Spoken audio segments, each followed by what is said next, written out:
व्याख्यामुद्रां करसरसिजैः पुस्तकं शङ्खचक्रे बिभ्रद्भिन्नस्फटिकरुचिरे पुण्डरीके निषण्णः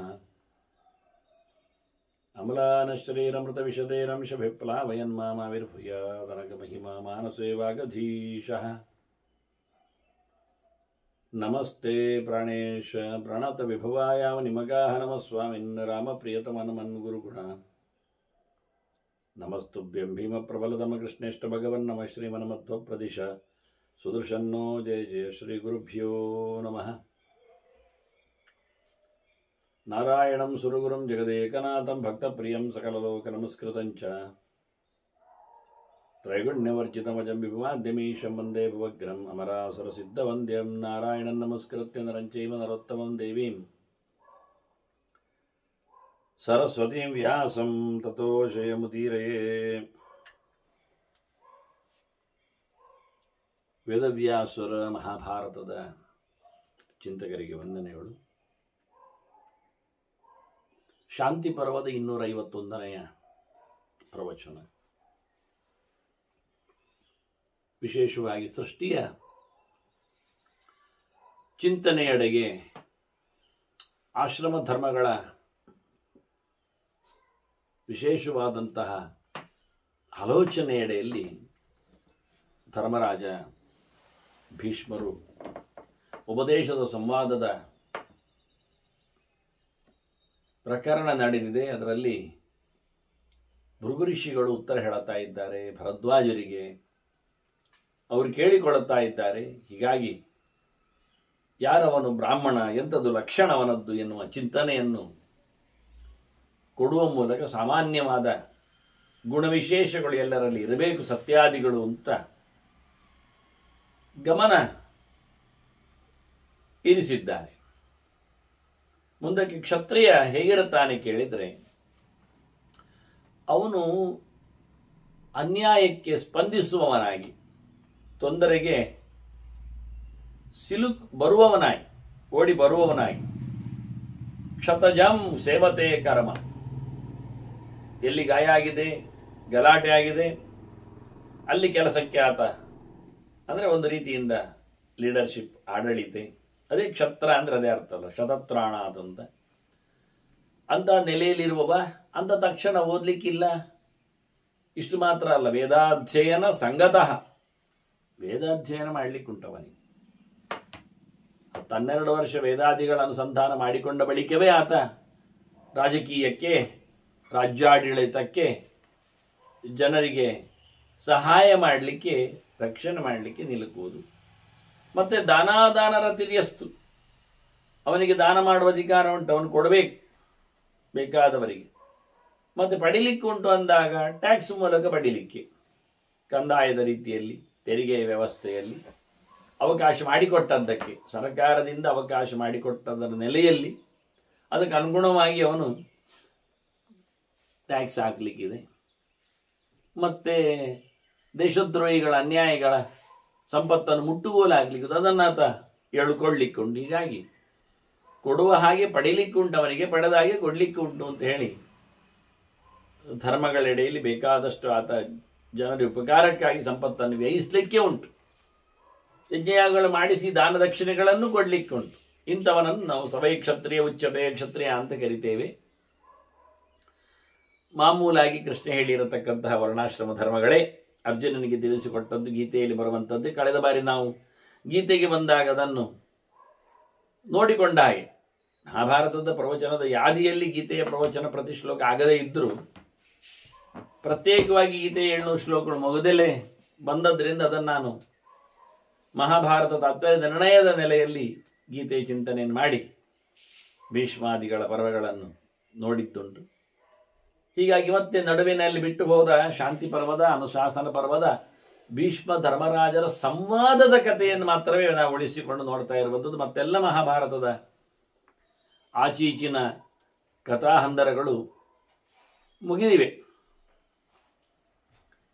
ಹೀಗಾಗಿ ಅಲ್ಲಿ ಹೇಳಿದಾಗೆ ವೈಶ್ಯರ ಲಕ್ಷಣದಲ್ಲಿಯೂ ಕೃಷಿ, ಗೋರಕ್ಷ, ವಾಣಿಜ್ಯಂ, ಯೋ ವಿಶತ್ಯ ಅನಿಶಂ, ಶುಚಿ, ಮಡಿಮೈಲಿಗೆ ಅದು ವೈಶ್ಯನಲ್ಲಿ ಉಂಟು, ಅದನ್ನು ಬಿಟ್ಟದ್ದವರಲ್ಲ, ಶಾಸ್ತ್ರೀಯವಾದದ್ದು, ಅದನ್ನು ನಡೆಸಿಕೊಡ್ತಾನೆ.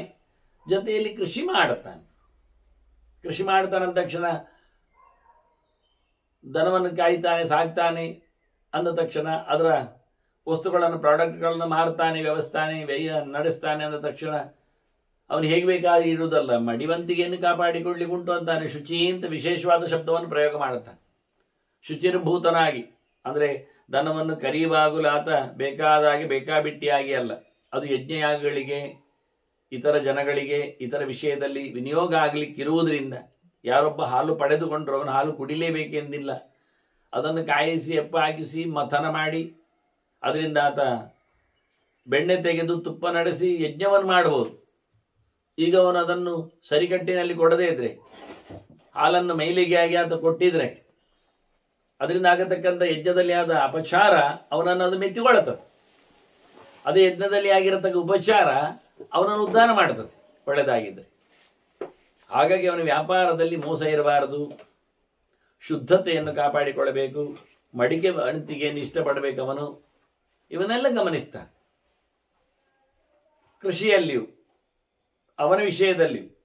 ಹಾಗಾಗಿ ಅವನಿಗೂ ಒಳ್ಳೆ ರೀತಿಯಾದಂತಹ ಜಪತಪ ಅನುಷ್ಠಾನಗಳಿವೆ, ಅಧ್ಯಯನ ಉಂಟು. ಮತ್ತೆ ಅವನು ವಾಸ್ತವವಾಗಿ ಹೇಳಿಕೊಳ್ಳಲಿಕ್ಕೆ ಹೋದರೆ ವೇದಾಧ್ಯಯನ ಸಂಪನ್ನ ಸವೈಶ್ಯ ಇತಿ ಸಂಹಿತಃ. ಕ್ಷತ್ರಿಯನಾಗಿ ಇವನಿಗೂ ವೇದಾಧ್ಯಯನ ಇದೆ, ಬಹಳ ಚೆನ್ನಾಗಿರ್ತಾನೆ. ಆದರೆ ನಿಜವಾಗಿ ಅಶುಚಿ ಯಾರು ಕೇಳಿದರೆ, ಎಲ್ಲವನ್ನು ತಿನ್ನಬಹುದು ಯಾರೇ ಹೇಳಿದರೆ, ಎಲ್ಲ ಕೆಲಸವನ್ನು ಮಾಡುವ ಶುದ್ಧನೇ. ಅದರಿಂದ ಉಳಿದವರಿಗೆಲ್ಲ ಸರ್ವಭಕ್ಷಣ ಇಲ್ಲ, ರಿಸ್ಟ್ರಿಕ್ಷನ್ ಇದೆ. ಶಾಸ್ತ್ರ ಹೇಳಿದ್ದಷ್ಟನ್ನೇ ತಿನ್ನಲಿಕ್ಕೆ, ಶಾಸ್ತ್ರ ಹೇಳಿದ ಹೊತ್ತಿನಲ್ಲೇ ತಿನ್ನಲಿಕ್ಕೆ, ಶಾಸ್ತ್ರ ಹೇಳಿದ ರೀತಿಯಲ್ಲೇ ತಿನ್ನಲಿಕ್ಕೆ. ಅವನೊಬ್ಬನಿಗೆ ಸರ್ವಭಕ್ಷಣತೆ ನಿತ್ಯಂ, ಏನು ತಿನ್ನಬಹುದವ ಅಸಂಸ್ಕಾರ ವಾಸ್ತವವಾಗಿ ಸಂಸ್ಕಾರ ರಹಿತನಾಗದೇ ಇರುವವನು, ಸರ್ವಕರ್ಮಕರ, ಎಲ್ಲ ಕೆಲಸ ಮಾಡುವವನು. ಕೆಲವು ಕೆಲಸಗಳನ್ನು ಕೆಲವರು ಮಾಡಲಿಕ್ಕಿಲ್ಲ. ಚರ್ಮವನ್ನು ಕಿತ್ತುಕೊಳ್ಳುವುದು, ಅದನ್ನು ಹದ ಮಾಡುವುದು, ಅದನ್ನು ಮತ್ತೆ ಕಟ್ಟಿ ಬಿಡುವುದು, ಅದನ್ನು ಚಪ್ಪಲಿ ಮಾಡಿಕೊಡುವುದು, ಇದೆಲ್ಲ ಆಗುವುದಿಲ್ಲ. ಇದೆಲ್ಲರಿಗೆ ಹೇಳಿಸಿದ್ದಲ್ಲ ಕೆಲಸ. ಚರ್ಮ ಕೀಳುವುದಾಗಲಿ, ಹದ ಮಾಡುವುದಾಗಲಿ, ಅದರಲ್ಲಿ ಚಪ್ಪಲಿ ತಯಾರಿಸುವುದಾಗಲಿ, ಆ ವೃತ್ತಿಗಳ ಕಥೆಯೇ ಬೇರೆ. ಅದರಂತೆ ಲೋಹದ ವೃತ್ತಿಯಾಗಲಿ, ಶಿಲ್ಪದ ಕಥೆಯಾಗಲಿ, ಇವೆಲ್ಲವೂ ಅವರವರಿಗೆ ಸಂಬಂಧಪಟ್ಟದ್ದು. ಕುಣಿತವೇ ಇರಲಿ, ಬೇಕಾದರೆ ಲಲಿತ ಕಲೆಗಳೇ ಬರಲಿ, ಅದಕ್ಕೆ ಅದರದ್ದೇ ಆಗಿರತಕ್ಕಂತಹ ವ್ಯಕ್ತಿಗಳಿದ್ದಾರೆ. ಹಾಗಾಗಿ ಬೋಳಿಸುವುದಾಗಲಿ, ಬೆಳೆಸುವುದಾಗಲಿ, ಇವೆಲ್ಲ ಪ್ರತ್ಯೇಕ ವೃತ್ತಿಗಳಾದ್ದರಿಂದ ಈ ಎಲ್ಲ ಬಗೆಯ ವೃತ್ತಿಗಳನ್ನು ಅವನು ಮಾಡಲಿಕ್ಕೆ ಅವಕಾಶ ಉಂಟು. ಸಂಸ್ಕಾರ ರಹಿತನಿಗೆ ಅವನಿಗೆ ಜಪಪೂಜೆ ಮುಂತಾದವುಗಳಲ್ಲಿ ವಿಶೇಷವಾದಂತಹ ಪ್ರವೇಶವೇ ಇಲ್ಲ. ಹಾಗಾಗಿ ಆ ಸಮಯಗಳು ಉಳಿತಾವೆ ಅವನಲ್ಲಿ. ಅದು ಉಳಿದ ಕೆಲಸಗಳನ್ನೆಲ್ಲ ಅದಕ್ಕೆ ಬೇಕಾಗಿರತಕ್ಕ ದ್ರವ್ಯ ಸಂಪತ್ತುಗಳನ್ನು ಕಲೆ ಹಾಕುವಲ್ಲಿ, ಯಜ್ಞೋಪಯೋಗಿ ಆಗಿರತಕ್ಕ ಕಟ್ಟಿಗೆಗಳನ್ನು ಕಾಡಿನಿಂದ ಹೋಗಿ ಕೊಡಲಿಯಲ್ಲಿ ಬಡಿದು ತರುವಲ್ಲಿ ಅವನಿಗೆ ಯೋಗ್ಯತೆ ಇದೆ. ಅದವನಿಗೆ ಹಿಂಸೆ ಅಂತ ಅನಿಸಿಕೊಳ್ಳುವುದಿಲ್ಲ. ಅವನು ತರುವ ವಿಷಯದಲ್ಲಿ ಅದನ್ನು ತಲೆ ಮೇಲೆ ಹೊತ್ತುಕೊಂಡು ಬಂದಿದ್ದಾನೆ, ಮೈಗೆ ತಾಗಿಸಿ ಬಿಟ್ಟಿದ್ದಾನೆ, ಹಾಗಾಗಿ ಯೋಗ್ಯ ಆಯಿತು, ಅವೆಲ್ಲ ವಿಷಯ ಇಲ್ಲ, ಅವನೇ ಅದಿಲ್ಲ. ಹಾಗಾಗಿ ಅವನು ಅಶುಚಿ, ಸರ್ವಕರ್ಮಕರೋ ಅಶುಚಿ, ಎಲ್ಲ ಕೆಲಸ ಮಾಡಲಿಕ್ಕೆ ಹೋಗಿ ಅಶುಚಿ ಆಗಿರ್ತಾನೆ. ಪ್ರಾಣಿಗಳ ಚರ್ಮದಲ್ಲಿ ಆಗಲಿ, ಬೇಟೆಯನ್ನು ಮಾಡುವುದರಲ್ಲಿ ಆಗಲಿ, ಓಡಿಸಿ ಬರುವುದರಲ್ಲಾಗಲಿ, ಇವೆಲ್ಲವನ್ನು ಅವನು ಮಾಡಲಿಕ್ಕೆ ಹೋಗುವುದರಿಂದ ನಿರಂತರವಾಗಿ ಶುಚಿರ್ಭೂತನಾಗಿ ಇರುವುದಿಲ್ಲ, ತನ್ನ ಕರ್ಮದಲ್ಲಿ ಇರುವುದಿಲ್ಲ. ಅವನು ತ್ಯಕ್ತವೇದ ಅನಾಚಾರ, ತಪ್ಪು ಮಾಡುತ್ತಾನೆ, ಮಾಡಬೇಕು ಅಂತೆಲ್ಲ ಆಗ್ತದೆ ತಪ್ಪುಗಳು, ವೇದದ ಅಭ್ಯಾಸಗಳೆಲ್ಲ ಇಲ್ಲ ಅಂಥವನನ್ನು ನಾವು ಸವೈ ಶೂದ್ರ ಇತಿ ಸ್ಮೃತಃ ಅಂಥವನನ್ನು ನಾವು ಶೂದ್ರ ಅಂತ ಕರೀತೇವೆ. ಎಲ್ಲ ಪಾಳೆಯದವರಿಗೆ ಉಪಕಾರಕ್ಕೆ ಬರ್ತಾನವನು.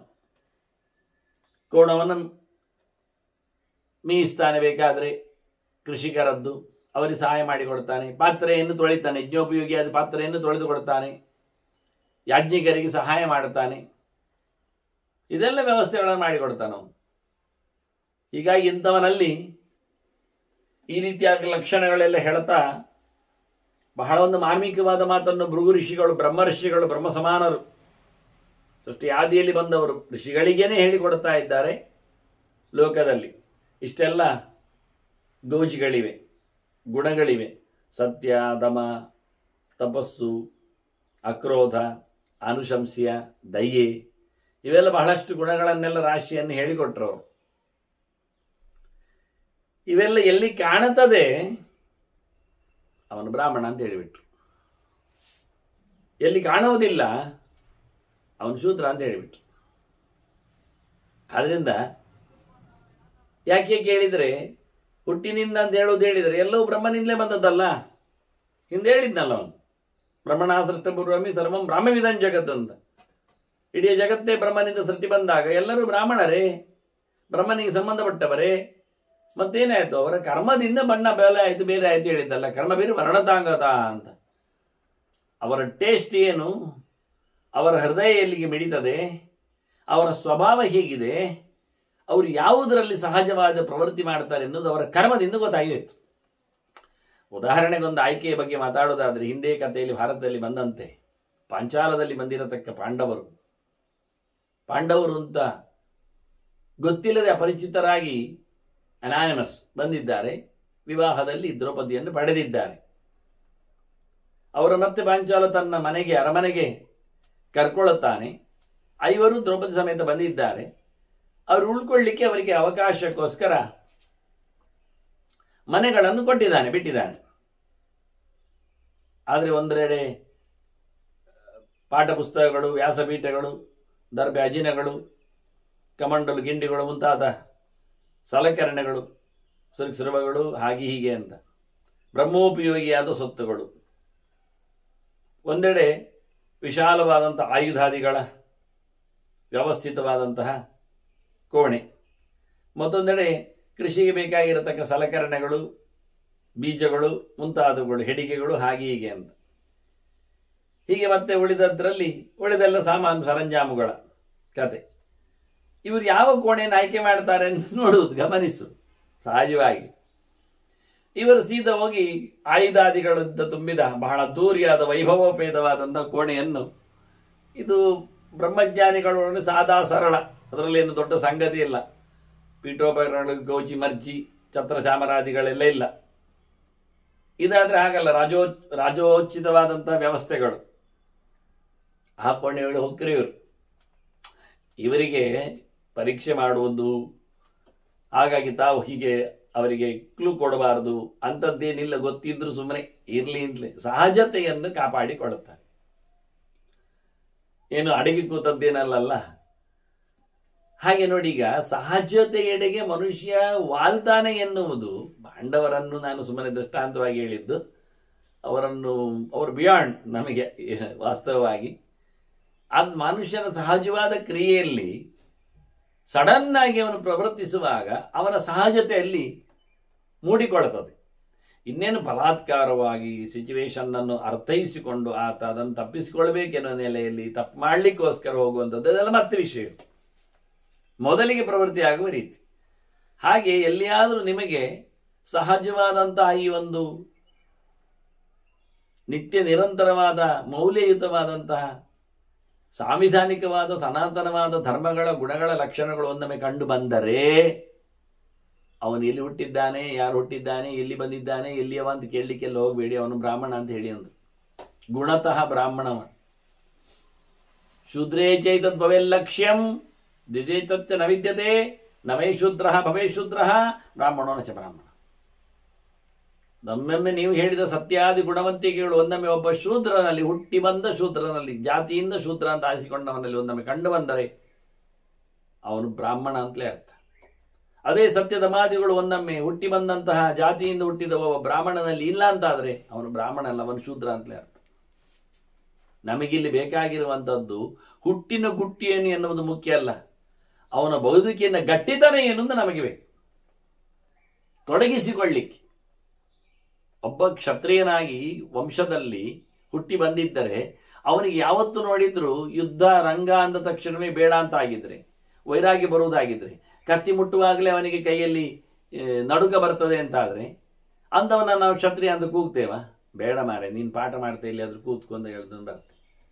ಅಥವಾ ನೀನು ಯಾವುದ್ರಲ್ಲಿ ಇಂಟ್ರೆಸ್ಟ್ ಉಂಟು ಕೇಳುತ್ತೆ, ತೋಟಕ್ಕೆ ಹೋಗ್ತೀಯಾ, ಗದ್ದೆ ಕೆಲಸ ಮಾಡ್ತೀಯಾ, ಅದರಲ್ಲಿ ಅವನಿಗೆ ಆಯುಧ ಹಿಡಿಲಿಕ್ಕೆ ಕೈಕಾಲು ನಡುಗುವವನಿಗೆ ಅಲ್ಲಿ ಉಪಕರಣ ಹಿಡಿದು ಹಾಗೆ ಆಗ್ತದಲ್ಲ. ಆದ್ದರಿಂದ ಕೆಲವರಲ್ಲಿ ಸಹಜವಾಗಿಯೇ ಪ್ರವೃತ್ತಿ ಆಗುವುದಿಲ್ಲ. ಯಾಕೆ ಹೇಳಿದ್ರೆ ಅವರ ಪ್ರಕೃತಿ ಅದು ಅಲ್ಲ ಅಂತ ಅರ್ಥ. ನಾವು ಹೇಳಲಿಕ್ಕೆ ಬರ್ತದೆ. ಹೀಗಾಗಿ ಕ್ಷತ್ರಿಯ ಅಲ್ಲ, ಹುಟ್ಟಿಯವನಿದ್ದಾನೆ, ದೊಡ್ಡ ರಾಜವಂಶದಲ್ಲೇ ಬಂದಿದ್ದಾನೆ. ನೋಡಿ, ಯತಿ ಯಯಾತಿ ಸಯಾತಿ ಆಯತಿ ನಿಯತಿ ಕೃತಿ 6 ಜನ ಬರಲಿಲ್ವಾ? ಯಯಾತಿ ಆಳ್ವಿಕೆಯಲ್ಲಿ ನಿಂತ, ಯತಿಯಲ್ಲಿ ಹೋದ, ಯತಿ ಬದರಾಡ್. ಅವ ಹೇಳ್ತಾನೆ, ನಾನು ಕೂತ್ಕೊಳ್ಳೋದಿಲ್ಲ ಕುರ್ಚಿಯಲ್ಲಿ ಅಂದ. ಎಲ್ಲ ಮಾರ ನೆಲದಲ್ಲಿ ಕೂತ್ಕೊ. ಇಲ್ಲ ಬಾ, ನಂಗೆ ಅರಮನೆಯಲ್ಲಿ ಕೂತ್ಕೊಂಡ್ರೆ ಕಿವಿ ಸರಿ ಆಗುವುದಿಲ್ಲ ಆಗ್ತದೆ, ನೆಲ ನನ್ನನ್ನು ದುಡ್ಲಿಕ್ಕೆ ಶುರು ಮಾಡ್ತದೆ, ನಾನು ಬಿಟ್ಟು ಹೋಗ್ತೇನೆ ಅಂದ. ಹೋಗು ಅಂದ್ರು. ಯಾರಿಗೆ ರಾಜ್ಯತನ ಬೇಡ ಅನಿಸ್ತದೆ ಅವರ ಬಲಾತ್ಕಾರ ಕುಳ್ಳಿರಿಸಿ ಅವರಿಗೆ ದಿನನಿತ್ಯ ಮಾಡು ಮಾರಾಯ ದಮಾಯ ಹೊಡಿದ. ಯಾರು ದೊಡ್ಡಣ್ಣ ಬಿಟ್ಟೋದ. ಎರಡನೇವ ಯಯಾತಿ ಪಟ್ಟಕ್ಕೆ ಬಂತು. ಅದನ್ನು ದೊಡ್ಡಣ್ಣ ಹೋಗುವುದರಿಂದ ದೊಡ್ಡತನ ಹಾಳಾಯಿತು ಅಂತ ತಿಳ್ಕೊಳ್ಳಿಕ್ಕೆ ಇಲ್ಲ. ಆ ವಂಶದ ಕಥೆಯೇ ಹಾಗೆ ಆಗಿದೆ. ಮತ್ತೆಂತ ಮಾಡು. ಆದ್ದರಿಂದ ಇಲ್ಲಿ ಧೃತರಾಷ್ಟ್ರನ ಬದಿ ಇಟ್ಟು ಪಾಂಡ್ರ ಅರಸನಾದದ್ದು ಸರಿಯೇ, ಪಾಂಡ ಮಕ್ಕಳು ಅರಸರಾದದ್ದು ಸರಿಯೇ, ದುರ್ಯೋಧನ ಮಕ್ಕಳು ಬಾರದೇ ಇದ್ದದ್ದಕ್ಕೆ. ಅದು ಹಾಗೆ ಬಂದಿದೆ, ಪರಂಪರೆಯಲ್ಲಿ ಹಾಗೆ ಆಗಿ ಬಿಟ್ಟಿದೆ. ಅದು ಒಂದೆರಡಲ್ಲ, ಸುಮಾರಾಗಿದೆ ಇಂಥದ್ದಲ್ಲಿ. ಹಸ್ತೇನೆ ಬರೋದು ಗದ್ದುಗೆಯಲ್ಲಿ ಯಯಾತಿ ಇಲ್ಲ ಹಾಗೆ. ಯಯಾತಿ ಎದು ದೊಡ್ಡವ, ಪೂರು ಸಣ್ಣವ. ಹಸ್ತೇನೆ ಬರೋದ ಗದ್ದುಗೆ ಪೂರಿಗೆ ಸಿಕ್ಕಿದೆ, ಎದು ವಂಶ ಬೇರೆ ಆಯ್ತು. ಹೀಗಾಗಿ ಯಾರಿಗೆ ಇಷ್ಟ ಇದೆ, ಯಾರಲ್ಲಿ ಸ್ವಭಾವತಃ ಪ್ರವೃತ್ತಿ ಇದೆ, ಅವನು ಅದಾಗ್ತಾನೆ ಹೊರತು. ನಾನು ನಿಮಗೆ ಕ್ಷತ್ರಿಯ ಅಲ್ಲ ಕ್ಷತ್ರಿಯ ಹೇಳಲಿಕ್ಕೆ ತೋರಿಸಿದ್ದು ಸಂಸ್ಕಾರದಿಂದ ಹೇಳುವುದನ್ನು ಅವನು ನಿನ್ನೆ ಹೇಳಿದ್ದೆ ಕೃಷ್ಣನ ಬಗ್ಗೆ ಕರ್ಣನ ಬಗ್ಗೆ ಮಾತಾಡುವಾಗ. ಹೀಗಾಗಿ ಬಹಳ ಸ್ಪಷ್ಟವಾಗಿ ಭೃಗು ಋಷಿಗಳು ಹೇಳುವುದು ವಾಕ್ಯ ಅಂತ ಹೇಳಿಕೊಂಡು ವೇದವ್ಯಾಸರು ಇಲ್ಲಿ ಪ್ರಚಾರ ಮಾಡಿಬಿಟ್ಟಿದ್ದಾರೆ. ಯಾರು ಬ್ರಾಹ್ಮಣ ಯಾರು ಶೂದ್ರ ಅಂದ್ರೆ ಹುಟ್ಟಿನಿಂದಲ್ಲ, ಹುಟ್ಟಿನಿಂದ ಲೆಕ್ಕಕ್ಕೆ ಬರ್ತದೆ ಎನ್ನುವುದು ಸತ್ಯ. ಒಬ್ಬ ಬ್ರಾಹ್ಮಣ ಸ್ತ್ರೀಯಲ್ಲಿ ಹುಟ್ಟಿದವ ಬ್ರಾಹ್ಮಣನಾಗ್ತಾನೆ ಎನ್ನುವುದು ಅರ್ಥವಾದ ಸರಿ. ಆದರೆ ಅವನು ಗುಣವನ್ನು ಉಳಿಸಿಕೊಂಡ್ರೆ ಮಾತ್ರ, ಬೆಳೆಸಿಕೊಂಡ್ರೆ ಮಾತ್ರ, ಇನ್ಬಿಲ್ಟ್ ಅವನಲ್ಲಿದ್ದರೆ ಮಾತ್ರ. ಅದು ಬಲಾತ್ಕಾರದ ಇಟ್ಟುಕೊಳ್ಳುವುದಲ್ಲ. ನಾನು ಹುಟ್ಟಿದ್ದೇನೆ ಅದರಿಂದ ಸತ್ಯವನ್ನು ಹೇಳಬೇಕು ಅಂತ ದರ್ಶನ ಬರುವುದಲ್ಲ. ಬ್ರಹ್ಮ ವಂಶದಲ್ಲಿ ಬಂದದ್ದಕ್ಕೋಸ್ಕರ ಈ ಗುಣವನ್ನು ಉಪಯೋಗಿಸಿಕೊಳ್ಳಬೇಕು ಅಂತ ನಾಟಕೀಯವಾಗಿ ಅದನ್ನು ತನ್ನ ಮೇಲೆ ಶಾಲು ಹೊತ್ತುಕೊಂಡಾಗಿ ಹೊತ್ತುಕೊಳ್ಳಿಕ್ಕೆ ಬರುವುದಿಲ್ಲ. ಹಾಗೆ ಒಬ್ಬ ಕ್ಷತ್ರಿಯ ಹುಟ್ಟಿ ಬಂದಿದ್ದಾನೆ, ಕ್ಷತ್ರಿಯಾಣಿಯಲ್ಲಿ ಹುಟ್ಟಿದ್ದಾನೆ ಇಟ್ಟುಕೊಳ್ಳುವ, ಅವನಿಗೆ ಹೋರಾಟವೇ ಬೇಡ, ರಣಾಂಗಣವೇ ಬೇಡ. ಅವನು ಪ್ರತಿನಿತ್ಯ ಅಧ್ಯಯನದಲ್ಲೇ ಭಗವದ್ ಎಚ್ಚರದಲ್ಲೇ ಇದ್ದಾನೆ ಅಂದರೆ ಅವನನ್ನು ಇಟ್ಟುಕೊಂಡು ಕಟ್ಟಿಕೊಂಡು ರಾಜ್ಯದಲ್ಲಿ ಕಥೆ ಏನಾಗಬೇಕು? ಕಳ್ಳರ ಮುತ್ತಿ ಆಗ್ತಾರೆ, ಮಂತ್ರಿಗಳು ಎಗ್ಗರಿಸ್ತಾರೆ. ಹಾಗೆ ಅಂದವನು ಬಿಟ್ಟುಕೊಳ್ಳೋದು ಒಳ್ಳೆಯದು, ಆನಂತರದವರನ್ನು ಮಾಡೋದು ಒಳ್ಳೆಯದು ಮುಂದಕ್ಕೆ. ಹಾಗೆ ಯತ್ರೈದದ್ ಲಕ್ಷ್ಯತೆ ಯತ್ರೈದತ್ ವರ್ತತೆ ಲಕ್ಷ್ಯಂ ಯತ್ರೈದತ್ ಭವೇದ್ ಲಕ್ಷ್ಯಂ. ನಾವು ಹೇಳಿರತಕ್ಕಂಥ ಗುಣವಂತಿಕೆಗಳು ಲಕ್ಷಣಗಳು ಎಲ್ಲಿ ಬರ್ತವೆ ನೋಡಿ. ಅದು ಶೂದ್ರೇ ಚೈತತ್ವವೇ ಲಕ್ಷ್ಯಂ. ಅದು ಶೂದ್ರನಲ್ಲಿ ಬಂದರೆ ಅವನು ಬ್ರಾಹ್ಮಣ ಅಂತ ಅರ್ಥ. ಅದೊಂದೊಮ್ಮೆ ಬ್ರಾಹ್ಮಣನಿಲ್ಲ ಅಂತ ಆದ್ರೆ ಅವನು ಶೂದ್ರ ಅಂತಲೇ ಅರ್ಥ. ಆದರೆ ಇಲ್ಲಿ ಬ್ರಾಹ್ಮಣನಲ್ಲಿ ಶೂದ್ರನಲ್ಲಿ ಹೇಳುವಾಗ ಜಾತಿಯನ್ನು ಒಪ್ಪಿಕೊಂಡಾಯ್ತಾ? ಶೂದ್ರನಾಗಿ ಹುಟ್ಟಿ ಬಂದಿದ್ದಾನೆ ಅಂದ ತಕ್ಷಣ ಶೂದ್ರ ಸ್ತ್ರೀಯಲ್ಲಿ ಬಂದವ ಅಂತ ಒಪ್ಪಿದಾಯ್ತಾ? ಶೂದ್ರ ಸ್ತ್ರೀಯಲ್ಲಿ ಬಂದವನನ್ನು ನಾವು ಶೂದ್ರ ಅಂತ ಕರಿತೇವೆ ಅಂತ ಹೇಳ್ತಾ ಅವನಲ್ಲಿ ಗುಣ ಇದ್ರೆ ಅವನು ಬ್ರಾಹ್ಮಣ ಅಂತಲೇ ಹೇಳ್ತೇವೆ. ಮಣ್ಣನ್ನು ಕೊಡಬೇಕು, ಆ ಟ್ರೀಟ್ಮೆಂಟ್ ಇದೆ ಅವನಿಗೆ ಅಂತ. ಸರ್ವೋಪಾಯ ಇಸ್ತು ಲೋಭಸ್ಯ ಕ್ರೋಧಸ್ಯ ಚ ವಿನಿಗ್ರಹ. ಟೋಟಲಿ ಏನು ಬಿಡ್ಲಿಕ್ಕುಂಟು ಅಂತ ಮೊದಲೇ ಹೇಳ್ತಾರೆ ಅವರು. ಯಾವಾತನಲ್ಲಿ ಆದರೂ ಲೋಭ ಮತ್ತು ಕ್ರೋಧ ಇರಬಾರದು. ಲೋಭ ಅದರ ಮರಿ ಕಾಮ. ಅದರಿಂದ ಕಾಮಕ್ರೋಧಗಳು, ಕಾಮೇಶ ಕ್ರೋಧೇಶ ರಜೋಗುಣ ಸಮುದ್ಭವ ಅಂತ ಕೃಷ್ಣ ಹೇಳಿದ್ದಾನೆ. ಅದರಿಂದ ಬಯಕೆಗಳ ಗೂಡಾಗಬೇಡ, ಆಸೆಗಳೆಡೆಗೆ ಸಾಯಬೇಡ, ಕೋಪದಿಂದ ಮತ್ತೆ ನೀನು ಪರಿತಪಿಸದಿರು ಅನ್ನೋ ನೆಲೆಯಲ್ಲಿ 2 ವಿಷಯಗಳನ್ನು ಪ್ರತಿಯೊಬ್ಬರು ಕಂಟ್ರೋಲ್ ಮಾಡಲಿಕ್ಕುಂಟು. ಎಂಥ ರೀತಿಯಲ್ಲಿ ಆದರೂ ಅದನ್ನು ಕಂಪ್ರೆಸ್ ಮಾಡಲಿಕ್ಕೆ ಪ್ರಯತ್ನಿಸಿ. ಏತತ್ ಪವಿತ್ರ ಜ್ಞಾತವ್ಯಂ ತಥಾಚೈವ ಆತ್ಮಸಂಯಮ. ಅತ್ಯಂತ ಮುಖ್ಯ ವಿಷಯ ಏನು ಕೇಳಿದ್ರೆ ನಿಗ್ರಹ ನಿಗ್ರಹ ನಿಗ್ರಹ. Control your self. ಆತ್ಮ ಜೀವ ತನ್ನನ್ನು ತಾನು ಭಗವಂತನಲ್ಲಿಗೆ ಸಂಪರ್ಕಿಸಲು ಯತ್ನಿಸಬೇಕು. ಆತ್ಮ ಸಂಯಮ. ಆತ್ಮನನ್ನು ಜೀವನನ್ನು ಪರಮಾತ್ಮನಲ್ಲಿ ಸಂಪೂರ್ಣದಲ್ಲಿ ಇಟ್ಟುಕೊಳ್ಳುವ ಹಾಗೆ, ಆತ್ಮನು ಜೀವನು ಪರಮಾತ್ಮನ ಕೈಯಲ್ಲಿ ಅಂಡರ್ ಇದ್ದಾನೆ ಎಂದು ಚಿಂತನೆ ಮಾಡಿಕೊಳ್ಳುವ ಹಾಗೆ, ದೇಹವನ್ನು ಚೆನ್ನಾಗಿ ದೇವರೆಡೆಗೆ ದುಡಿಸಿಕೊಳ್ಳುವ ಹಾಗೆ, ಅನ್ಯಾಯ ಮಾಡದಂತೆ ಅದನ್ನು ತಡೆಯುವ ಹಾಗೆ, ಮನಸ್ಸನ್ನು ಕೆಟ್ಟದೆಡೆಗೆ ಹೋಗದಂತೆ ಆದಷ್ಟು ಹಿಂದೆ ಬರುವಂತೆ ಮಾಡಿ ಎಳೆದಿಡುವ ಹಾಗೆ. ಅದರಿಂದ ಮನಸ್ಸು, ದೇಹ, ಜೀವ ಇದು ಯಾವುದು ಸಹ ದಾರಿ ತಪ್ಪಿ, ಅಂಕ್ಯ ತಪ್ಪಿ, ಶಾಸ್ತ್ರ ತಪ್ಪಿ ಅದು ಪ್ರವರ್ತಿಸುವಂತಿಲ್ಲ. ಇದು ಮುಖ್ಯ ವಿಷಯ, ಇದು ತಿಳ್ಕೊಳ್ಳೇಬೇಕಾದ್ದು. ಇದು ದೇವರ ಆದೇಶ ಅಂತ.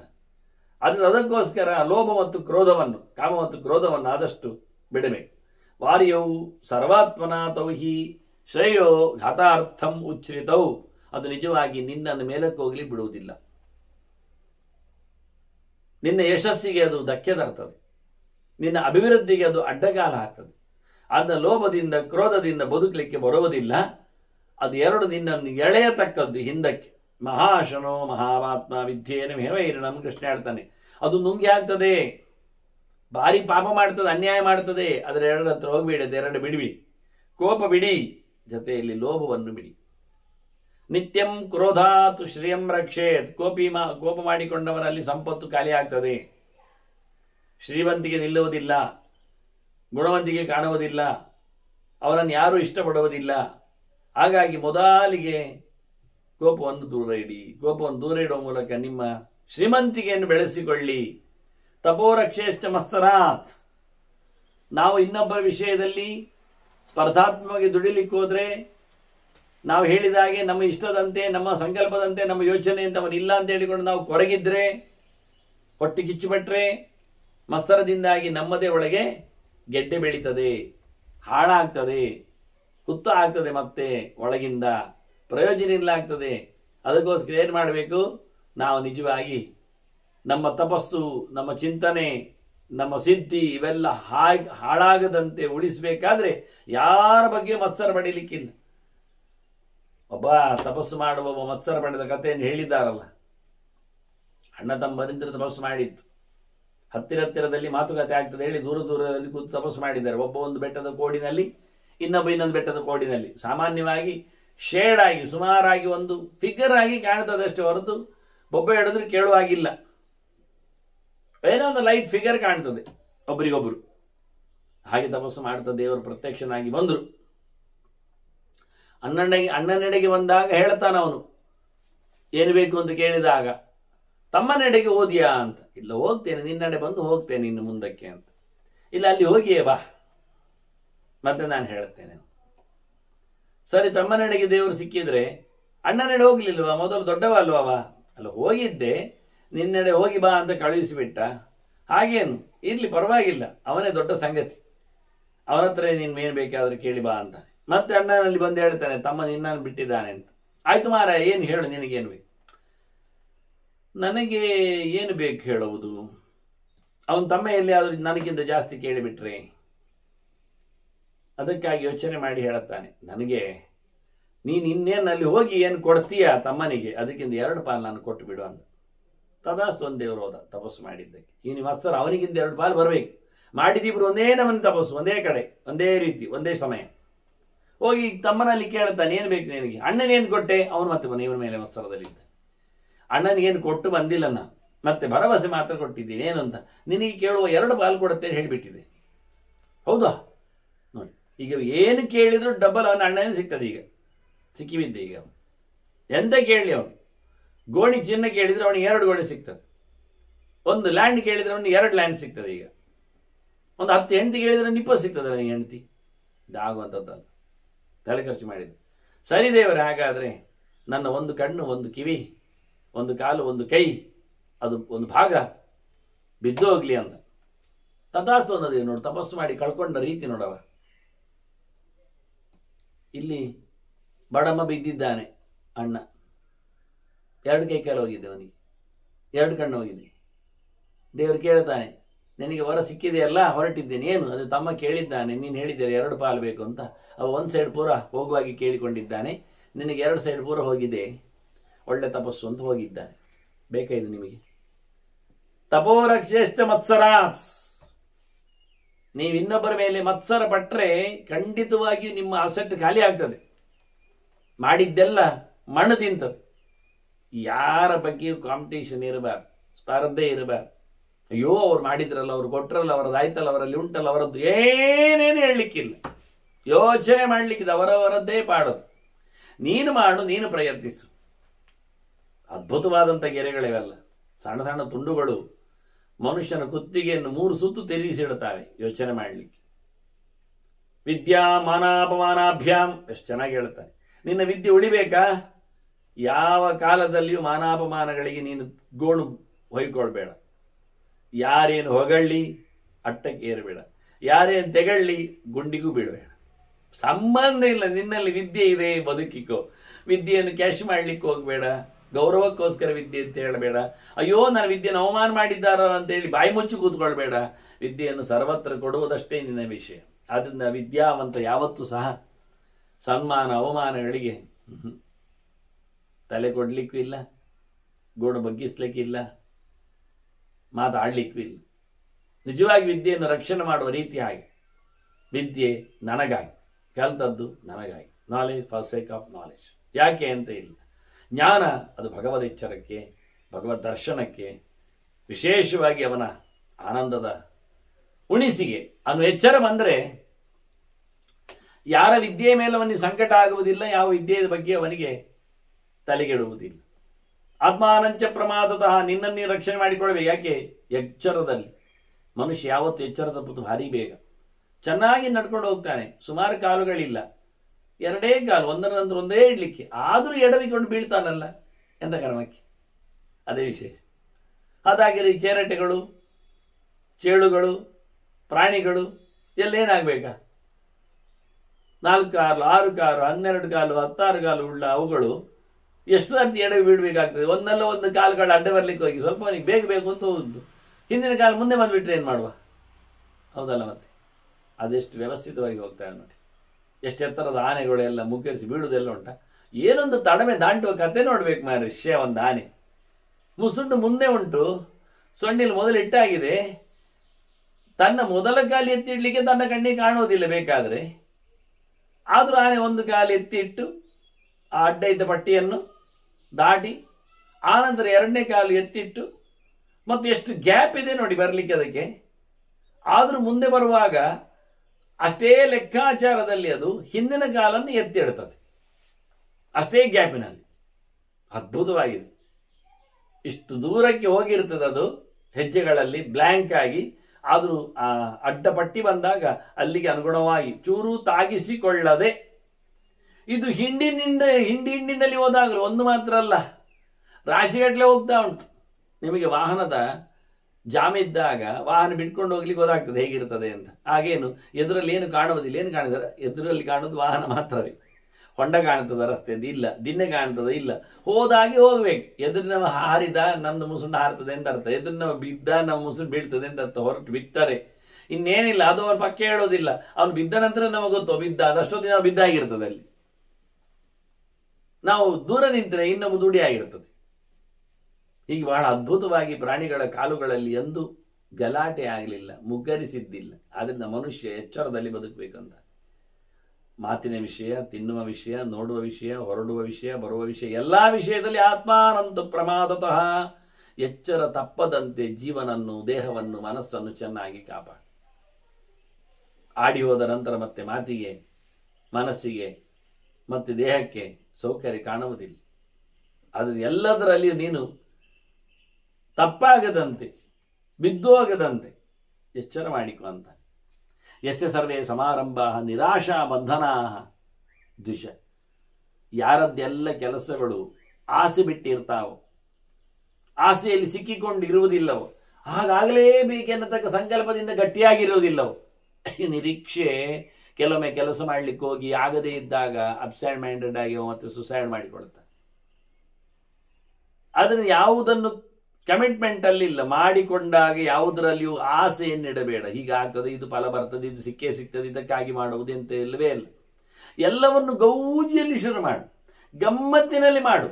ಮತ್ತೆ ಅದರದ್ದು ಆಸೆಯನ್ನು ನಿರೀಕ್ಷೆ ಮಾಡಬೇಡ, ಆಸೆಯನ್ನು ಬಿಟ್ಟೇ ಕೊಡು ಅಂತ ಹೇಳಿಬಿಡ್ತಾನೆ. ತ್ಯಾಗೇ ಯಸ್ಯ ಹುತಂ ಸರ್ವಂ ಸತ್ಯಾಗಿ ಸಚ ಬುದ್ಧಿಮಾನ್. ಒಂದೊಮ್ಮೆ ಆಸೆ ಉಂಟಾ, ಫಲ ಏನು, ಪಡಿತೇನಾ ಇದ್ದರೆ ತಾನೇ ಮಾಡುವಾಗ ಸ್ವಲ್ಪ ಗಡಿಬಿಡಿ ಅಥವಾ ನಿಧಾನ, ಅಥವಾ ಅದರಲ್ಲಿ ಮತ್ತೆ ಪುನಃ ಚೌಕಾಶಿ. ಅದ್ಭುತ ಮಾರ್ಯಾರೆ ಚೌಕಾಶಿಯಲ್ಲಿ. ಇವನಿಗೆ ಆರೋಗ್ಯ ಕೆಟ್ಟಿದೆ, ಯೋಚನೆ ಮಾಡಿ. ಧನ್ವಂತರಿ ಹೋಮ ಹೇಳಿದ್ದಾರೆ, ಮಾಡ್ಲಿಕ್ಕೆ ಕೂತಿದ್ದಾನೆ. ಅದರಲ್ಲಿಯೂ ಸಮಿತ ತರಲಿಕ್ಕೆ ಹೇಳಿದ್ದಾರೆ, ಒಟ್ಟು ಮಾಡಲಿಕ್ಕೆ ಆಯ್ತು ಅಂದಿದ್ದಾನೆ. ನೀವೇ ಮಾಡ್ತೀರಾ ಕೇಳಿದ್ದ. ಅವು ನಾವೇ ಮಾಡ್ತೇವೆ, ಒಂದು ಅದರದ್ದು ಅಂಗಡಿಯಿಂದ ತರಲಿಕ್ಕೆ ಉಂಟು, ಕ್ವಾಲಿಟಿದ್ದು ತರಲಿಕ್ಕೆ ಹೋಗ್ಬೇಕಾದ್ರೆ ನಾನು ಕಾರ್ಕಳದವರೆಗೆ ಹೋಗ್ಲಿಕ್ಕೆ ಉಂಟು, ಹಾಗಾಗಿ ಸ್ವಲ್ಪ ಅದರದ್ದು ವಾಹನ ಮಾಡಿಕೊಂಡು ತರಬೇಕಾಗತ್ತೆ, ರಾಶಿ ಬಸ್ಸಲ್ಲೆಲ್ಲ ಹಾಕ್ಲಿ ಬಿಡುವುದಿಲ್ಲ ಅವರು. ಅದರಿಂದ ಹೇಳುವಾಗಲೇ ನಿಮ್ಗೆ ಗೊತ್ತಾಯಿತು. ಈಗ ಅದು ಒಂದು ವಾಹನ ಹೋಗಿ ಮಾಡಿಕೊಂಡು ಬರುವುದಾದ್ರೆ ಒಂದು 2,000 ರೂಪಾಯಿ ಆಗಿಯೇ ಆಗ್ತದೆ. ಮತ್ತಲ್ಲಿ ಅವರಿಗೆ ಏನಾದರೂ ಕೊಟ್ಟು ತರಬೇಕಾದ್ರೆ ಹೋಗ್ತದೆ. ಮತ್ತೆ ಇವನು ಕತ್ತರಿಸುವಾಗ ಆಗ್ತದೆ ಹೇಳಿ, ಬೇಡ ನಾನೇ ಮಾಡ್ತೇನೆ ಅಂತ ಹೇಳಿಬಿಟ್ಟ. ಸಮಿದೆ ನಾವೇ ಮಾಡ್ತೇವೆ.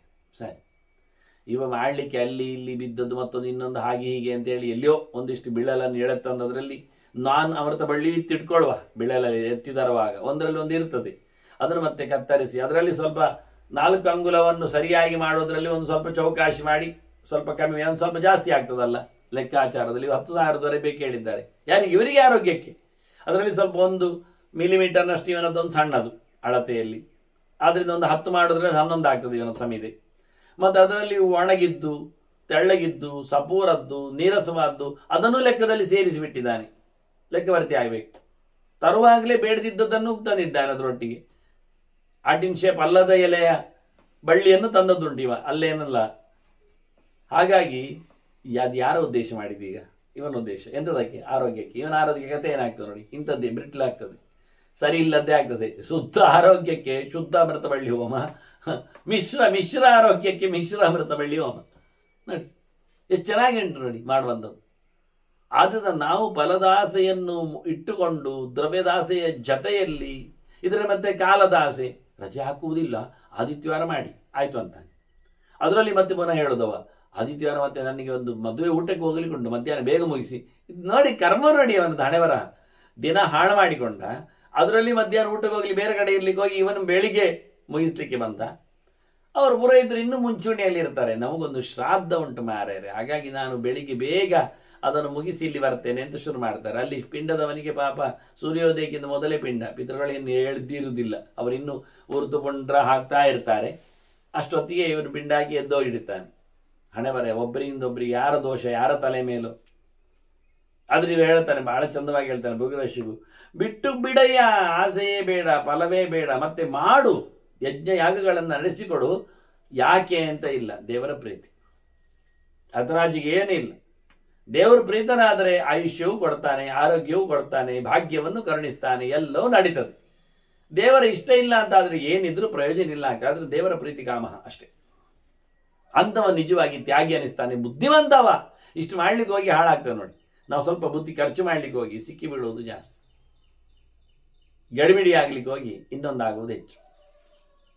ಅದರಲ್ಲೂ ಹೇಳಿರ್ತಾನೆ, ನಾನು ಮನೆಯಲ್ಲಿ ಎಲ್ಲ ಸಮಾರಾಧನೆ ಮಾಡ್ಲಿಕ್ಕೆ ಕಷ್ಟ ಆಗ್ತದೆ, ನಾನು ಮಠ ಮಂದಿರಕ್ಕೆ ಹೇಳಿಬಿಟ್ಟಿದ್ದೇನೆ ಅಂತ.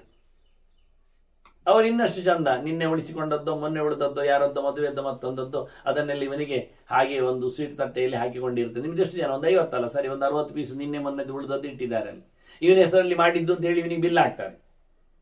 ಎಲ್ಲೇ ಒಂದು ರಾಶಿ ಬಂದಿರ್ತದೆ ಅವರದ್ದು, ಅದರಲ್ಲಿ ಒಂದು ಸ್ವಲ್ಪ 10-20 ತೆಗೆದಿರ್ತಾರೆ. ಇಲ್ಲಿ ಒಂದು 10-20 ಅದರಲ್ಲಿ ತೋರಿಸಿಕೊಂಡು 2-3 ದಿನದ ಹಳೆತ್ತು ಎಲೆ, 2 ದಿನದ ಪ್ರೋಗ್ರಾಮಿನದ್ದೇ ಉಳಿದದ್ದು ಸ್ವೀಟ್ ಅದು ಬಗೆ ಅದನ್ನೆಲ್ಲ ಹಂಚಿ ಅವನಿಗೆ ವ್ಯವಸ್ಥೆ ಮಾಡಿ, ಮತ್ತೆ ಕ್ಲೀನ್ ಅವರಿಗೆ ಹೇಳಿರ್ತಾರೆ, ಇವತ್ತು ಬೇಡ ನಾಳೆ ಬನ್ನಿ ಅಂತ. ಇವನದ್ದು ಮುಗ್ಧದ ರೊಟ್ಟಿಗೆ ಕ್ಲೀನ್ ಮಾಡಿ ಅವರಿಗೆ ಕ್ಲೀನ್ ಚಿಟ್ ದುಡ್ಡು ವ್ಯವಸ್ಥೆ ರಶೀದಿ ಇವನದಿಂದ ಹರಿದು ಮಾಡ್ತಾರೆ. ಲಾಭಕ್ಕೆ ಹೋಗಿ ಮನುಷ್ಯ 3/4 ಅಂಶ ಹಾಳು ಮಾಡಿಕೊಳ್ತಾನೆ ಪುಣ್ಯ ಸಂಗತಿಗಳನ್ನು.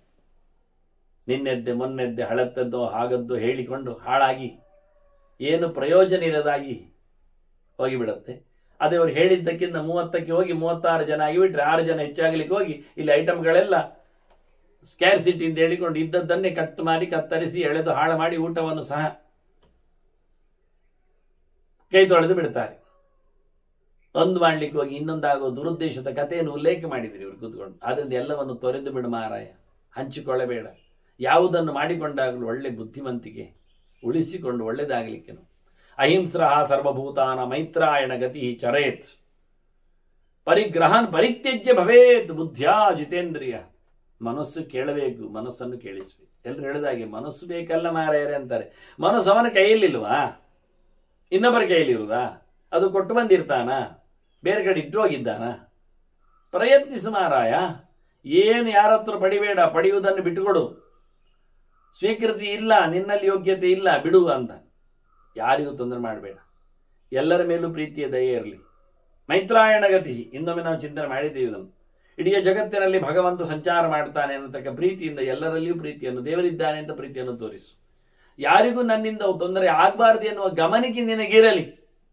ಹಾಗಿದ್ದರೆ ಯಾರು ನಿನ್ನನ್ನು ಹೆದರಿಕೊಳ್ಳುವುದಿಲ್ಲ. ನೋಡಿ, ನಿನ್ನಿಂದ ಯಾವ ಕಾಲದಲ್ಲಿಯೂ ಯಾರಿಗೂ ಹಿಂಸೆ ಆಗಬಾರದು ಎನ್ನುವುದನ್ನು ಗಟ್ಟಿ ಮಾಡಿ, ಅಚಲಂ ಸ್ಥಾನಂ ಅತಿಷ್ಠೇತ್, ಗಟ್ಟಿತನವನ್ನು ಬೆಳೆಸಿಕೋ ಮಾರಾಯ. ಇಲ್ಲಿ ಮಾತ್ರ ಅಲ್ಲ, ಅಲ್ಲಿ ಸಹ ಸತ್ತ ಬಳಿಕೂ ಗಟ್ಟಿಯಾದ ಲೋಕ ಪಡಿಬೇಕು. ಮೇಲೆ ಕೆಳಗೆ ಆಗುವ, ಸುತ್ತು ತಿರುಗುವ ಅಶಾಶ್ವತವಾದ ಲೋಕಗಳೆಲ್ಲ ಬರಬಾರದು. ಹಾಗೆ ಹೆಚ್ಚ ಅಮೂತ್ರಚ ಉಭಯೋ ತಪೋ ನಿತ್ಯೇನ ದಾಂತೇನ ಮುನಿನಾ ಸಂಯತಾತ್ಮನ.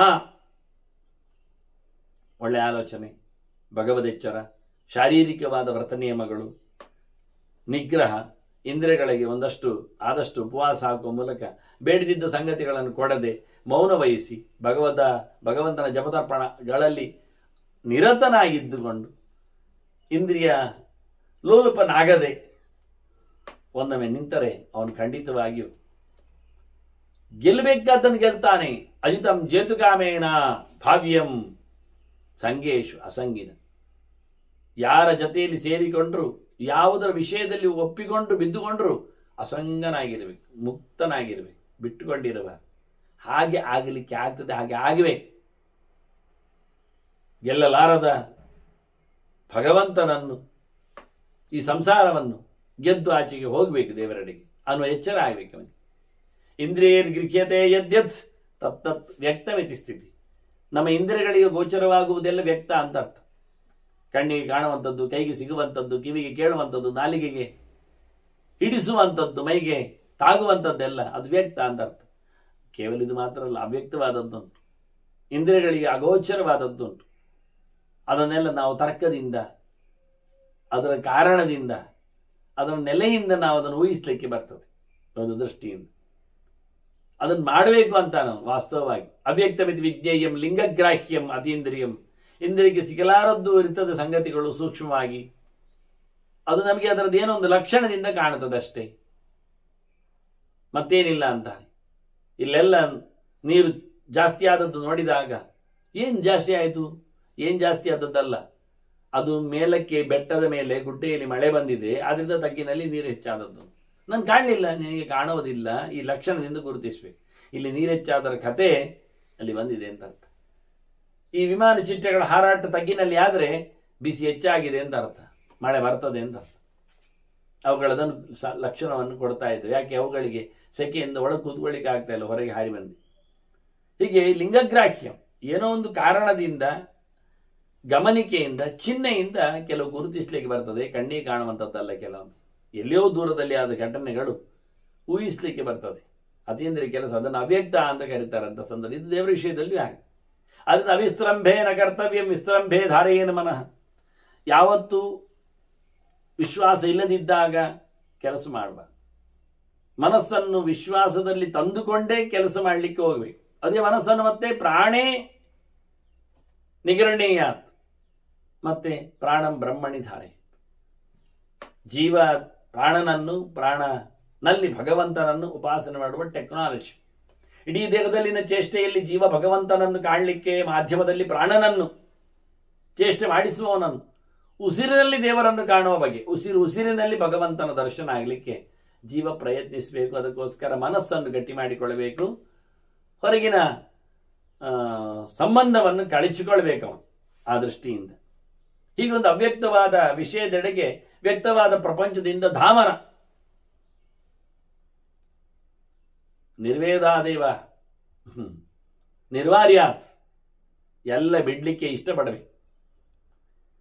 ಎಲ್ಲವನ್ನು ಕಳಚಿಕೊಂಡೇ, ಎಲ್ಲದರ ಮೇಲೆ ವೈರಾಗ್ಯದಲ್ಲಿಯೇ, ಎಲ್ಲವನ್ನು ಪಡೆದೆ ಎನ್ನತಕ್ಕಂಥ ಸಂಭ್ರಮದಲ್ಲಿಯೇ ಎಲ್ಲಕ್ಕಿಂತ ಹೊರಗೆ ಬರಬೇಕು, ದೂರಕ್ಕೆ. ಅತೃಪ್ತಿ, ಒಳಗಿಂದ ಮತ್ತೆ ಏನೋ ಒಂಥರ ದುಗುಡ, ಇವೆಲ್ಲ ಇರಬಾರದು. ಸಂಭ್ರಮಿಸಿಕೊಳ್ಬೇಕು. ಇಲ್ಲ ಎನ್ನುವುದೇ ಒಂದು ದೊಡ್ಡ ಖುಷಿ. ಯಾಕೆ? ಕಳ್ಳರ ಗಲಾಟೆ ಇಲ್ಲ, ಮತ್ತು ಯಾರದ್ದೋ ಪೀಡೆ ಬರುವುದಿಲ್ಲ, ಇವನಿಗೆ ಮತ್ತೇನು ಹೆಚ್ಚು ಕಡಿಮೆಯಾಗಿ ಆರೋಗ್ಯ ಕೆಡುವುದಿಲ್ಲ, ಇವನನ್ನು ಯಾರು ದೋಚಿಕೊಂಡು ಮರ್ಡರ್ ಮಾಡಲಿಕ್ಕೆ ಹೋಗುವುದಿಲ್ಲ, ಹತನಾಗುವುದಿಲ್ಲವ. ಅದನ್ನು ಆದಷ್ಟು ದ್ರವ್ಯಗಳಿಂದ ದೂರ ಇಟ್ಟರೆ ಬಹಳ ಖುಷಿ ಆಗ್ತಾನೆ. ನಚಕಿಂಚಿತ್ ವಿಚಿಂತೆಯೇ, ತಲೆಯಲ್ಲಿ ಆದರೂ ತುಂಬಿಸಿಕೊಳ್ಬಾರ್ದು. ಮತ್ತೆ ಕೆಲವೊಮ್ಮೆ ವೈರಾಗ್ಯ ಬಂದಿರ್ತದೆ, ತಲೆಯಲ್ಲಿ ಏನೋ ತಿಂತಾ ಇರ್ತಾನೆ, ಹಿಸಿಗೆವ ಅದು ಪ್ರಯೋಜನ ಇಲ್ಲ ಅಂತ ಕೃಷ್ಣ ಅದಕ್ಕೆ ಬೈದಿದ್ದಾನ ವಾಸ್ತವವಾಗಿ. ಸುಖಂಬೈ ಬ್ರಾಹ್ಮಣೋ ಬ್ರಹ್ಮ ಸವೈ ತೇನ ಅಧಿಗಚ್ಚತಿ. ಒಳ್ಳೆ ಜ್ಞಾನಿಯಾದವನಿಗೆ ಭಗವಂತನ ಎಚ್ಚರದಲ್ಲಿಯೇ ಸುಖ ಇರುವುದು ಹೊರತು ಮತ್ತೆ ಯಾವುದರಲ್ಲಿ ಅಲ್ಲ. ಅದನ್ನು ಪಡಿಲಿಕ್ಕೆ ಅವನು ಪ್ರಯತ್ನಿಸಬೇಕು, ಅದರೆಡೆಗೆ ಸಾಗಬೇಕು ಅವನು ವಾಸ್ತವವಾಗಿ. ಅದಕ್ಕೆ ಶೌಚೇನ ಸತತಂ ಯುಕ್ತ, ಮುಖ್ಯವಾಗಿ ಶುದ್ಧಿ, ಅದಕ್ಕೆ ಅನುಗುಣವಾಗಿ ಸದಾಚಾರ ಸಮನ್ವಿತ ಭಗವಂತನ ಆಚರಣೆ, ಜಪ ತಪ ಅನುಷ್ಠಾನ, ಅತಿ ಸತ್ಕಾರ, ಪೂಜೆ ಪುನಸ್ಕಾರಗಳು, ಇವೆಲ್ಲ ಮುಖ್ಯವಾಗಿ. ಮಡಿವಂತನಾಗು, ಎಲ್ಲ ಸಂಪರ್ಕಗಳನ್ನು ಕಳಚಿಕೋ, ಮನಸಾರೆ ಅದನ್ನು ಬಿಟ್ಟು ಬಾ, ಭಗವಂತನೆಡೆಗೆ ಆಚರಣೆಯಲ್ಲಿ ತತ್ಪರನಾಗು. ಸಾನುಕ್ರೋಶಶ್ಚ ಭೂತೇಶು, ಹಾಗೆ ಮಾಡಲಿಕ್ಕೆ ಹೋದಾಗ ಉಳಿದವರಿಗೆಲ್ಲ ಉಪಟ್ರಲ ಮಾಡಬಾರದು. ನಿನ್ನ ಈ ಆಚರಣೆಗಳು, ನಿನ್ನ ಈ ಮಡಿವಂತಿಗಳು 10 ಜನರಿಗೆ ಒಂದೊಮ್ಮೆ ಹಿಂಸೆ ಆಗುವುದಾದರೆ ಅಲ್ಲಿಂದ ನೀನು ಆದಷ್ಟು ದೂರ ಹೋಗೋದು ಒಳ್ಳೆ. ಮತ್ತೊಬ್ಬರನ್ನು ಬಡಿದುಕೊಳ್ಳುವುದರಲ್ಲೇ ನಿಂದು ಆಚರಣೆ ಆದರೆ ಅದು ಅತ್ಯಂತ ಹೇಯ ಅಂತ. ಯಾರಿಗೂ ತೊಂದರೆ ಆಗದಂತೆ ನೀನು ಬದುಕಬೇಕು, ಇದು ಪ್ರಧಾನವಾದ ವಿಷಯ ಅಂತ. ಇದು ನಿಜವಾಗಿ ತತ್ ದ್ವಿಜಾತಿಷು ಲಕ್ಷಣ, ಇದು ಬ್ರಹ್ಮಣ್ಯದ ಸ್ವಭಾವ, ಇದು ಬ್ರಾಹ್ಮಣರ ಲಕ್ಷಣ ವಾಸ್ತವ. ಇದಕ್ಕೋಸ್ಕರ ಪ್ರಧಾನವಾಗಿರುವಂತಹ ಗುಣ ಭಗವಂತನ ಚಿಂತನೆ. ಅದು ಪ್ರಾಮಾಣಿಕವಾಗಿ ಸತ್ಯಂ ಬ್ರಹ್ಮ ತಪಸ್ಸತ್ಯಂ ಸತ್ಯಂ ಸೃಜತಿ ಪ್ರಜಾ, ಸತ್ಯವನ್ನು ಪ್ರತಿಷ್ಠೆ ಮಾಡಿಕೊಳ್ಳಲಿಕ್ಕೆ ಬೇಕು. ವೇದವೂ ಸತ್ಯ, ನಮ್ಮ ಆಚರಣೆಯೂ ಸತ್ಯವಾಗಿರಬೇಕು, ಚಿಂತನೆಯೂ ಪ್ರಪಂಚಾತೀತನಾದ ಭಗವಂತನೆಡೆಗೆ ಆಗಬೇಕು.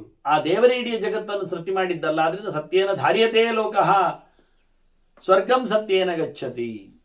ಆದ್ರಿಂದ ಸತ್ಯವೊಂದನ್ನು ಬಿಟ್ಟರೆ ಮತ್ಯಾವುದೇ ರೀತಿಯಾದ ಮಾರ್ಗ ಸುಖದ್ದು ಇಲ್ಲೇ ಇಲ್ಲ. ಇಡೀ ಜಗತ್ತು ನಿಂತದ್ದೇ ಸತ್ಯದಲ್ಲಿ. ನಾವು ತಪ್ಪಿಸಿಕೊಂಡು ಹೋಗ್ತೇವೆ ಅಂತ ತಿಳ್ಕೊಳ್ಳಿಕ್ಕೆ ಆಗುವುದೇ ಇಲ್ಲ. ಮತ್ತೆ ಅನೃತ ಸುಳ್ಳುಂಟಲ್ಲ, ಅದು ತಮಸ್ಸಿನ ದಾರಿ. ಅನೃತಂ ತಮಸೋ ರೂಪಂ, ಅದು ಕತ್ತಲಿನ ಮೊತ್ತ. ತಮಸ ನೀಯತೆ ಹ್ಯದಃ, ಅಂತಹ ತಮಸ್ಸಿನಿಂದ ಅವನು ಹೊಂಡಕ್ಕೆ ಬೀಳುತ್ತಾನೆ, ಕೆಳಗೋಗ್ತಾನೆ, ಮೇಲೆ ಬಾರದ ನರಕವನ್ನು ಅನುಭವಿಸ್ತಾನೆ. ತಮೋಗ್ರಸ್ತಾಹ ನ ಪಶ್ಯಂತಿ ಪ್ರಕಾಶ, ಭಗವದೆಚ್ಚರವನ್ನು ತಾಮಸ್ಸರು ಪಡೀಲಿಕ್ಕೆ ಆಗುವುದೇ ಇಲ್ಲ. ಇಂತಹ ತಮಸ್ಸಿನಿಂದ ಆವೃತರಾದವರು ತಮಸಾವೃತಂ, ಖಂಡಿತವಾಗಿಯೂ ಬೆಳಕಿಗೆ ಒಂದು ಲೇಯರ್ ಇದೆ.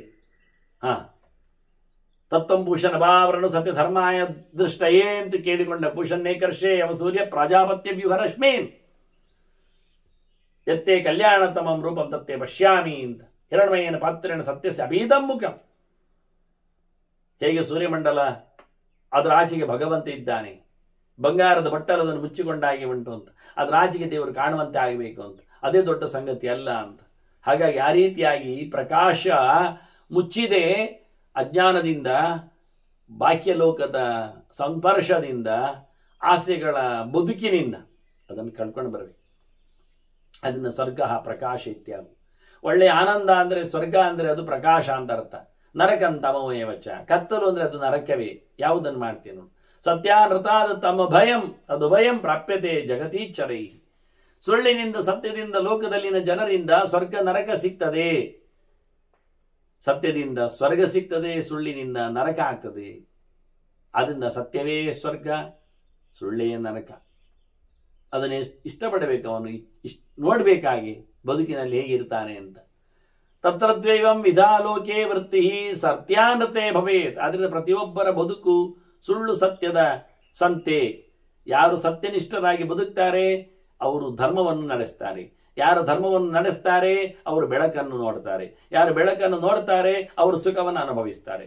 ಯಾರು ದುಃಖವನ್ನು ಅನುಭವಿಸಿದ್ದಾರೆ ಅವರು ಕತ್ತಲನ್ನು ಕಂಡಿದ್ದಾರೆ. ಅವರು ಕತ್ತಲನ್ನು ಕಾಣಲಿಕ್ಕೆ ಕಾರಣ ಅವರು ಮಾಡಿದ ಅಧರ್ಮ. ಅವರು ಮಾಡಿದ ಅಧರ್ಮ ಆಗಲಿಕ್ಕೆ ಕಾರಣ ಅವರು ಹೇಳಿದ ಸುಳ್ಳು.